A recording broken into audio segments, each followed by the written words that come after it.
Di bagian sebelumnya, Akademi Sri Lanka telah sampai di kota Balai Roh Pelindung untuk melanjutkan turnamen. Nampaknya sang tuan rumah akan menjadi lawan terberat karena sudah terbukti mereka dapat dengan mudahnya mengalahkan tim utama Akademi Tiandu. Namun di sisi lain, Tang San justru terlibat kasus internal kerajaan yang kabarnya akan ada pemberontakan. Semua bukti dan asumsi yang ia temukan mengarah ke Master Krisan sehingga ia meminta bantuan ke kakek Dugu untuk mengatasinya.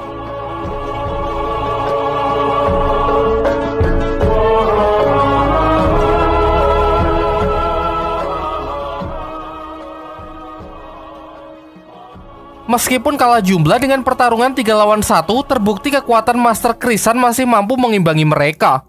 Di waktu yang bersamaan, Tang San kembali bertemu dengan Hu Lena yang meminta kartu perpusnya dikembalikan. Di sini Lena sedikit kesal karena Tang San membohonginya dengan mengatakan hanya ingin menyelidiki percintaan Bibi Dong dengan Master Xiao, namun kata petugas perpus ia malah memeriksa catatan rahasia milik Balai Roh Pelindung. Dari perkataan itu, Tang San jadi sadar kalau plat bangsawan tersebut memang bisa dipindah tangankan. Hal ini melemahkan dugaannya terhadap Master Krisan karena bisa saja ada pihak lain yang mencuri plat bangsawan milik Master Krisan untuk menciptakan sebuah alibi dengan memasukkan nama Master Krisan ke dalam catatan daftar peminjam buku di perpustakaan Balai Roh Pelindung. Cukup masuk akal karena seorang penjahat pasti tidak akan menggunakan identitas aslinya untuk menjalankan tindak kejahatannya.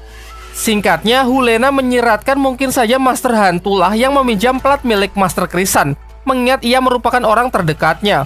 Mereka pun bergegas pergi menemui kakek Dugu demi menghentikannya bertindak lebih jauh untuk menghakimi Master Krisan. Beruntung Tang San tiba tepat waktu dan masih sempat melerai mereka sebelum ada yang terluka. Tak lama setelah itu datang juga Bibi Dong yang langsung membungkam mereka semua. Selepas itu, Tang San, Xiaowu, Hu Lena, dan Dai Mungbe menjelaskan kepada Bibi Dong bahwa ada seseorang yang merencanakan pembunuhan terhadap dirinya. Ia menduga kuat kalau Master Hantulah yang telah berkhianat.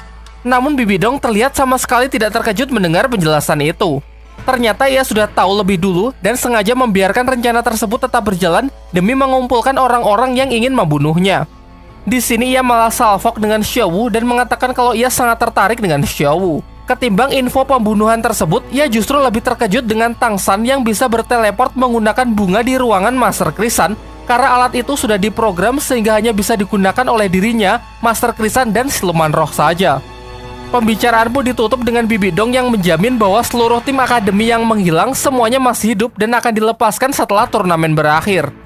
Kembali fokus membahas turnamen. Setelah mereka keluar, Hu Lena menyarankan agar tim Sri Lanka menyerah saja dalam turnamen melawan tim Balai Roh Pelindung. Karena Siyu, sang ketua tim Balai Roh Pelindung, adalah seorang psikopat yang sangat kuat. Namun tentu peringatan itu sama sekali tak menggoyahkan tekad Tang San yang percaya bahwa menjadi seorang Master Roh artinya menentang takdir. Bukannya cuma rebahan sambil stalking IG mantan yang sudah punya 2 anak. Singkat cerita, tibalah tim Sri Lanka menghadapi pertarungan terakhirnya. Sebelum naik ke arena, mereka pun briefing sembari mendengarkan pidato singkat dari para gurunya. Master Xiao memberikan wejangan-wejangannya mengenai kesiapan mereka menghadapi kehidupan yang lebih keras di luar sana. Sementara Pak Kepala Akademi menyatakan kalau kini semua murid telah dinyatakan lulus dari Akademi Sri Lanka jurusan Teknik Roh Pelindung dengan predikat cum laude. Sedangkan Guru Liu Erlong tidak diberi kesempatan untuk bicara karena statusnya yang masih guru honorer dengan gaji yang jauh dari UMR. Sekilas juga diperlihatkan flashback momen-momen ketika para murid baru mulai masuk di Akademi Sri Lanka yang membuat suasana semakin haru. Setelah meneriakan yel-yel, mereka pun bergegas naik ke arena untuk menghadapi pertandingan final melawan tim Balai Roh Pelindung. Peraturannya masih sama, semua anggota boleh berpartisipasi dalam pertarungan. Tim Sri Lanka full squad melawan full squad juga, meskipun sebenarnya cuma 3 orang karena yang lain hanya sebagai figuran semata. 3 orang tersebut meliputi ketua tim yang bernama Siyu, sebelah kanan si Raja Api, dan juga Hu Lena. Seusai bertatap muka saling mengintimidasi, mereka pun mulai merapatkan formasi. 4 orang figuran dari tim Balai Roh Pelindung pun maju sebagai serangan pembuka dan tentu berhasil disingkirkan dengan sangat mudah. Bahkan si ketua pun tak segan melempar rekan-rekannya tersebut karena menganggap tim sebenarnya hanya mereka bertiga. Selepas itu, Tang San pun langsung memberikan perintah untuk memulai serangan. Seperti biasa, Ning Rongrong bertugas memberikan dukungannya kepada para striker. Sedangkan Mang Ho Jun dan Xiao mencoba menekan musuh dari samping membuat mereka harus berhadapan dengan Hu Lena. Diperlihatkan untuk pertama kalinya, Hulena yang mampu mengeluarkan kekuatan rubah ekor 9 yang ia gunakan untuk menghalau tembakan api milik Mang Houjun. Meskipun kemampuan hipnotisnya kini tidak berguna karena di pihak lawan ada Xiaowu yang bisa mengcounter kekuatan matanya tersebut. Sementara itu, di sisi kanan Daemube berusaha menyibukkan si Raja Api dengan serangan jarak dekatnya. Juga dibantu oleh Swing untuk sekali lagi melakukan fusion demi menciptakan serangan yang mematikan agar mereka bisa segera membantu Tang San.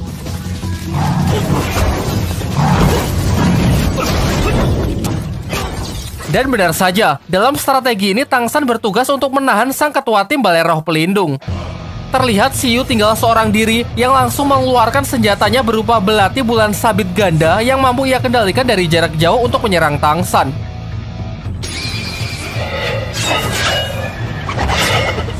Dengan mata ungu yang sudah lama absen, Tang San pun bisa meningkatkan refleksnya guna mengimbangi kecepatan dari serangan tersebut. Merasa geram Tang San yang selalu bisa menghindar, Xiu pun menunjukkan cincin rohnya yang ternyata ia memiliki 5 buah.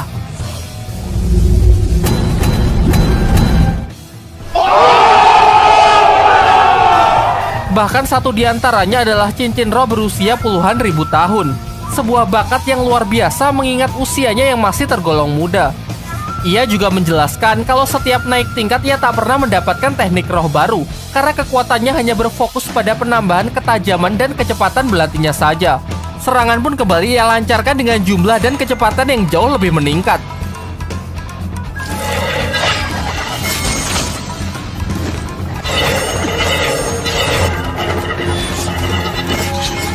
Di sini Tang San pun terlihat mulai kewalahan sehingga mendapatkan sedikit goresan yang melukai lehernya. Giliran Oishike beraksi mencoba menghalangi pandangan lawan demi menyamarkan serangan bom peledak dari Ning Rongrong. Sayangnya dapat ditangkis dengan mudah karena belati-belati tersebut ternyata juga bisa berperan sebagai sebuah pertahanan. Kembali menyorot Hulena, Mang Houjun berusaha menyibukkannya dengan terus melancarkan serangan dari jarak jauh. Sementara Xiaowu mencoba mencari celah untuk serangan jarak dekat.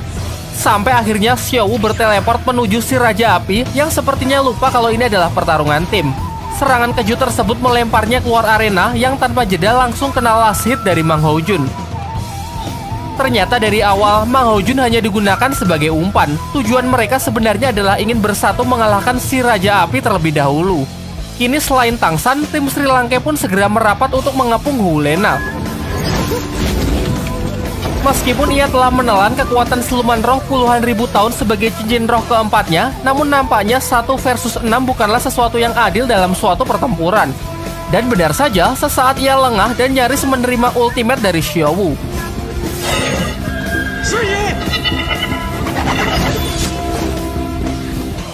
Namun meskipun berhasil selamat, Hulena memutuskan untuk keluar arena karena menurutnya ia sudah kalah kalau saja tidak ada bantuan dari ketua tim yang tak sudi ia terima. Dengan ini hanya tersisa 1 orang yang terlihat masih sangat percaya diri.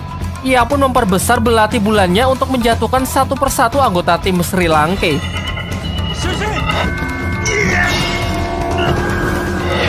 Menyadari peningkatan tersebut, Tang San pun berteriak agar Ning Rongrong dan Oishike turun dari arena karena dikhawatirkan serangan berikutnya bisa membunuh mereka. Kini di pihak Sri Lanka tersisa 3 orang karena Mang Houjun telah kehabisan energi dan Swing yang sudah tidak sadarkan diri. Diperlihatkan Tang San yang bergerak cepat menggunakan tulang roh laba-labanya untuk menghalau serangan yang mengarah ke Daemube. Melihat kesibukannya melawan Tang San, Daemube pun coba mengambil peluang dengan mendekati lawan. Sayangnya hal itu percuma karena belati bulan tersebut sangatlah responsif. Sampai akhirnya seluruh tulang roh Tang San satu persatu patah karena tak sanggup menahan tebasan belati bulan dari Xiu yang semakin dipertajam. Di saat terdesak, Tang San pun merasa tak punya pilihan lain selain menggunakan hantaman Palu Huotian demi menahan laju tebasan dari belati tersebut.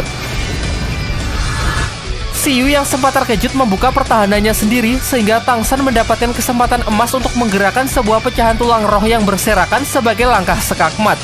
Dilanjutkan dengan pencak silat Xiaowu yang langsung menghantam keras ke rahangnya dan melemparnya keluar arena. Dengan kekalahan dari sang tuan rumah, akhirnya tim Akademi Sri Lanka pun dinyatakan sebagai pemenang pada turnamen pertarungan tahun ini.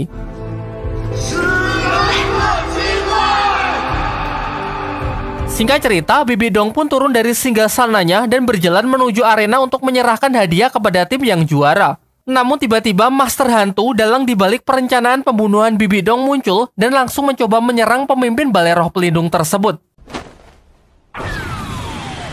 Ternyata rencananya yang telah berantakan tak menurunkan niatnya untuk tetap membunuh Bibi Dong. Meskipun sayangnya semua gerakan dari Master Hantu sudah dapat diantisipasi oleh Bibi Dong sehingga ia sanggup mengatasinya dengan sangat mudah.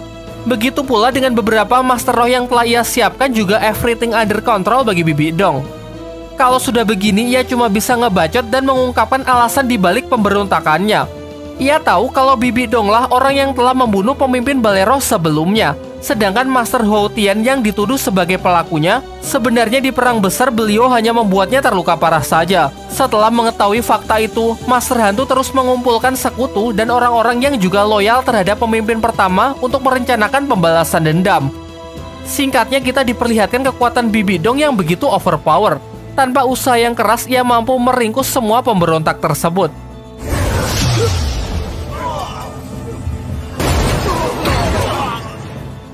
Acara pemberian hadiah pun kembali dilanjutkan. Semua peserta berhak mendapatkan penghargaan kecuali Xiao Wu. Dari sini terungkap bahwa Xiao Wu ternyata bukanlah manusia, melainkan siluman roh berusia 100.000 tahun yang telah berevolusi menjadi manusia. Xiao pun tak bisa menyangkal sedikit pun. Ia lalu meminta maaf kepada Tang San dan teman-temannya karena selama ini ia tidak memberitahu mereka. Akan tetapi bodoh amat mau manusia atau bukan. Semuanya pun berusaha menolongnya meskipun sia-sia karena kekuatan dari Bibi Dong yang sangat powerful.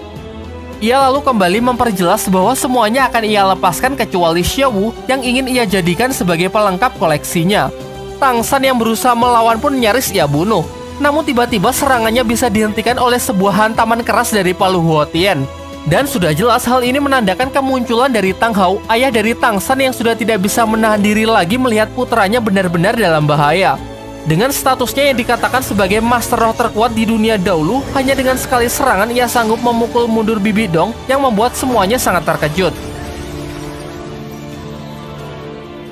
Tidak diperlihatkan secara utuh jalannya pertarungan mereka, karena Sin langsung berpindah memperlihatkan Tang Hao yang membawa pergi putranya dan Xiao ke tempat yang aman. Kemudian Tang Hao menceritakan asal-usul keluarga Tang San kepada Xiao yang mengungkapkan kalau ibu Tang San ternyata juga merupakan siluman roh yang telah berevolusi menjadi manusia. Kisahnya persis seperti Xiao. Singkatnya, ia pun menyarankan agar mereka berpisah sementara waktu, setidaknya sampai mereka sudah cukup kuat untuk bisa saling melindungi di kerasnya dunia dahulu. Singkatnya, Xiao lalu setuju dengan perkataan ayah Tang San. 打一架吧。没用啊。谁硬是当老大，以后叫我小五姐。你快放手！所以说，你认识的也是封号斗罗。 Dan setelah mengenang beberapa kebersamaannya di masa lalu, ia pun memberikan ciuman perpisahan yang sekaligus menjadi penutup serial di season kali ini. Serta berdasarkan beberapa artikel yang saya baca, season keduanya masih dalam tahap syuting. Jadi mohon bersabar. Sebagai penutup, terakhir saya ingin memberikan pelajaran yang dapat kita ambil dari kisah kali ini. Jadilah seperti Tang San yang suka pada adiknya sendiri. Jadi Dai Mumbai yang durhaka kepada kakaknya. Atau jadilah rekan satu tim Akademi Changhui yang di sepanjang film tidak mendapatkan dialog sama sekali. Cuma acting orang kesurupan kalau nggak salah. Silakan tambahkan sendiri di kolom komentar. Akhir kata, tamat. Oh ya, bagi yang masih suka tanya cerita Sun Wukong atau Sising-Ji season keempat kenapa belum dilanjut, ya emang belum rilis. Ada sih lanjutannya, tapi di komik. Dan kabar buruknya, saya sama sekali nggak hobi baca komik. Jadi saya lebih milih nunggu serialnya ya. Namun kabar baiknya, saya belum punya ide untuk konten selanjutnya. Jadi yang mau request, silakan tulis saja di kolom komentar. Yang paling banyak di request nanti akan saya buatkan. Mungkin itu aja. Like kalau suka video ini, dislike aja kalau nggak suka, dan kita ketemu lagi di video selanjutnya. Yuk. Bang, bahas Sising-Ji bang. Lanjutin Sun Wukong bang. Mau gak diturutin tapi viewsnya paling gede.